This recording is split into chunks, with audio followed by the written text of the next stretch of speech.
दोस्तों नमस्कार। कहने को होली त्यौहार जो है वह कृष्ण और राधा के साथ जोड़ा जाता है। कहने को होली का जो त्यौहार है वह शिव और पार्वती के साथ जोड़ा जाता है और न जाने कितने देवी देवताओं के प्रसंग इस होली के साथ आते हैं।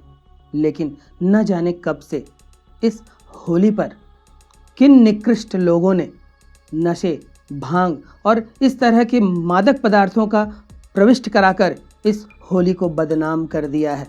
इस होली के असली मजे को समाप्त कर दिया है। ये निकृष्ट लोग सोचते हैं कि नशा ही जीवन का सबसे बड़ा आनंद है। हाँ, होली आनंद का त्यौहार है, उत्सव का त्यौहार है, उमंग का त्यौहार है, प्रफुल्लित होने का त्यौहार है। सब कुछ अपने निराशा, अपने भय, अपने सब कुछ को मिटाकर एक नई खुशियों को लाने का त्यौहार है। रंगों में डूब जाने का त्यौहार है। लेकिन न जाने कब से इसमें मदिरा को प्रविष्ट कर दिया गया। न जाने इसमें कब से भांग को प्रविष्ट कर दिया गया और भांग को तो शिव के साथ जोड़कर सेवन करते हैं। ये निकृष्ट लोग विष का सेवन नहीं करते जो शिव के साथ जुड़ा हुआ है, लेकिन अपने मजे के लिए ये देवी देवताओं को भी नहीं छोड़ते हैं। न जाने इस नशे ने कितने परिवार के सूरज को अस्त कर दिया। न जाने इस नशे ने, होली के दिन लिए गए नशे ने और भी बाकी दिन लिए गए नशे ने कितने परिवार की दीपक को बुझा दिया। फिर भी लोग नहीं मानते हैं। आज एक छोटी सी कहानी, एक मार्मिक कहानी जो शायद आपकी आंखें खोल दे कि होली का मतलब मज़ा है, लेकिन वह मज़ा नशे से नहीं, वह तो बेहोशी का मज़ा है। असली मज़ा प्रेम के रंग में डूबने का है। असली मज़ा अपने करीबियों के, अपने परिजनों के साथ उत्सव मनाने का है, पकवान खाने का है, मिष्ठान खाने का है, अपने स्वादिष्ट भोजन को लेने का है, अपने परिजनों से मिलने का है, उनके साथ खेलने का है। न कि शराब और अन्य नशे, भांग आदि के नशे में डूबकर अपने जीवन की ज्योति को बुझाने का काम करना है। एक गांव था। एक गांव में राहुल नाम का एक लड़का था। राहुल की होली हर बार बहुत जोरदार होती थी। लोग उसकी होली को उस गांव में याद किया करते थे कि होली खेले तो कोई राहुल जैसा खेले। लेकिन पिछले कुछ वर्षों से खराब दोस्तों की संगति के कारण वह होली के दिन भांग और मदिरा आदि का सेवन करने लगा था और खूब हुल्लड़ करता, खूब हुड़दंग करके होली खेलने लगा था। वह होली जो उसके बाल्यकाल, उसके किशोरावस्था तक एक आनंद और उत्सव हुआ करती थी, वह इस नशे के कारण एक दुर्गुण में बदल गया था। केवल हुल्लड़बाजी और नशे में डूबकर केवल शैतानी होती थी। अब इस बार भी होली आई। होली के ठीक एक रात पूर्व राहुल का जो छोटा भाई है राजू, वह कहता है कि भैया इस बार मैं भी आपकी होली देखना चाहता हूँ। आप तो पूरे गांव में होली के लिए जाने जाते हो, तो क्यों आप मुझे नहीं अपने साथ ले जाते हो? तब राहुल कहता है राजू को कि ठीक है राजू, चल तू कल मेरे साथ होली खेलना। तू भी क्या याद रखेगा कि होली होती क्या है। अब होली के दिन सुबह होती है। छोटा भाई राजू सुबह से तैयार कि आज भैया के साथ मुझे होली खेलने जानी है। अब राहुल जो है अपने छोटे भाई को ले तो जाता है। थोड़ी देर होली खेलने के बाद मित्र यार आ जाते हैं। अब वह भांग, नशे आदि में डूब जाता है और नशे में डूबकर हुल्लड़बाजी करने लगता है। कभी यहाँ तोड़फोड़, कभी यहाँ तोड़फोड़, कभी कुछ और छोटा भाई राजू उसकी इस हुल्लड़बाजी को आनंद समझकर उसके पीछे पीछे खुशी खुशी चलता है। अब थोड़ी देर चलने के बाद एक गड्ढा रहता है। गड्ढे में बारिश का पानी जमा हुआ रहता है। अब भांग और मदिरा के नशे में राहुल अपने मित्रों को कहता है कि देखो मैं इसमें कैसे तैराकी करता हूँ, मैं कैसे इसमें छलांग मारता हूँ।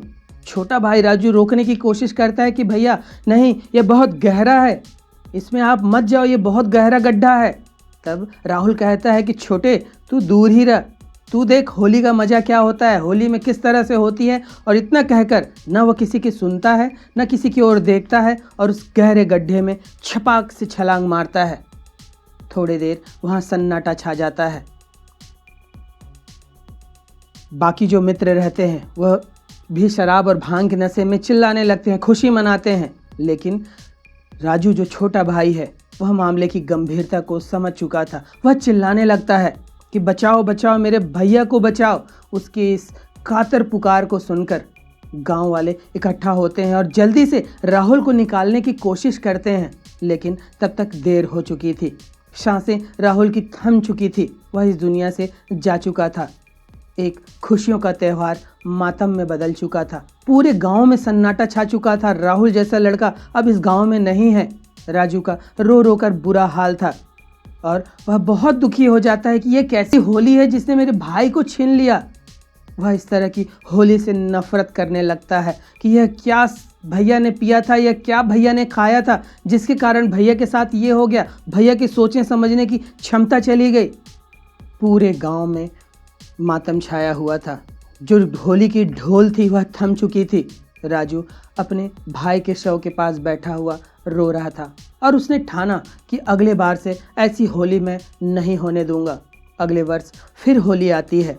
अब होली के 2 दिन पहले से वह लाउड स्पीकर और माइक लेकर गांव में मुनादी करवाता है कि मैंने तो अपने भाई को होली के दिन खो दिया। वजह भांग और शराब और अन्य कई नशीले पदार्थ। कृपया आप अपने अपनों को न खोएं। कृपया इस नशीले पदार्थों से दूर रहकर होली का वास्तविक मजा लें। रंगों की होली खेलें, पकवान से होली की खुशियां मनाएं। और वह पूरी मुनादी अपने गांव में घूम घूम कर करता है और उसके इस प्रयास का असर गांव पर दिखता है।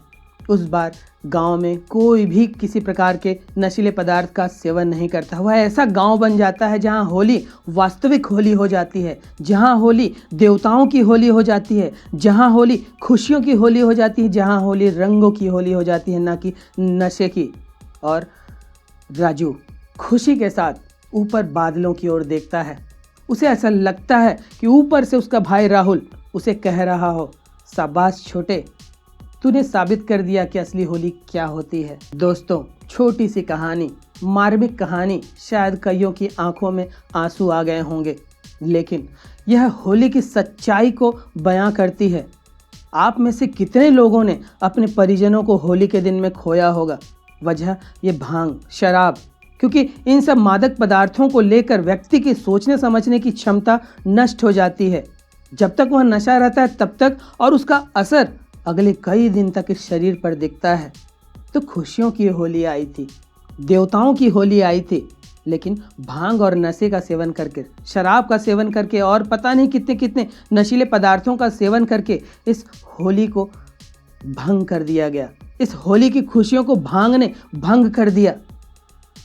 हम में से कई लोगों ने अपने परिजनों को इस होली के दिन में खोया है, दुर्घटना के रूप में या अन्य किसी कारणों से। क्या यही वास्तविक होली है? क्या हमें होली ऐसा ही खेलना चाहिए?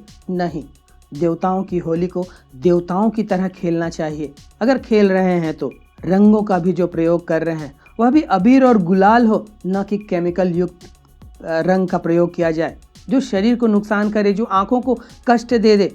तो होली की वास्तविक अर्थ को समझना होगा। होली वह त्यौहार है जो हमारे दुर्गुणों को दूर करके हमारे भीतर सगुण लाए, हमारे भीतर खुशियां लाए। हम अपनी निराशाओं से ऊपर उठकर आनंद उत्सव को अंगीकार करें, न कि नशे और भांग जैसी चीज़ों को अपने जीवन में समाविष्ट करें। होली एकता, प्यार और खुशी का प्रतीक है। इसे नशे के साथ दागदार न करें।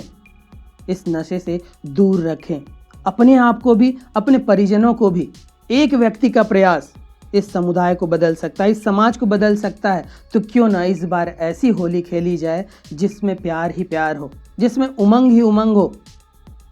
ऐसे निकृष्ट लोग जो सोचते हैं कि नशे करके ही जीवन के मजे लिए जाते हैं, वे अपनी जिंदगी अपने हाथ पर थाम कर चल सकते हैं। लेकिन वे समझदार लोग, वे बुद्धिजीवी लोग जो सचमुच में इस समाज का उद्धार होना चाहते हैं, वे इस समाज को बदलना चाहते हैं, वे आज संकल्प लें कि इस बार की होली में न भांग की एक बर्फ़ी, न भांग का एक टुकड़ा, न भांग की लस्सी, न भांग का कोई गिलास से लिया गया पेय पदार्थ, न ही किसी प्रकार का शराब, न ही किसी और प्रकार का नशीला पदार्थ। इस होली को हम खुशियों के साथ मनाएं, रंगों की होली खेलें, पिचकारी से रंग उड़ेलें, अबीर और गुलाल की होली खेलें।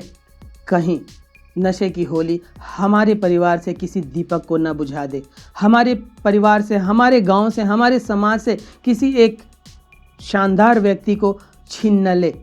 तो क्यों ना हम एक संकल्प लेकर कि होली को वास्तविक होली के रूप में ही खेलेंगे, और जिन भी निकृष्ट लोगों ने इस होली में इस दागदार चीज़ों का प्रविष्ट कराया है, हम प्रयास करें कि हमारी होली से, हमारे प्रयास से हम इस नशीले पदार्थों को दूर रखेंगे।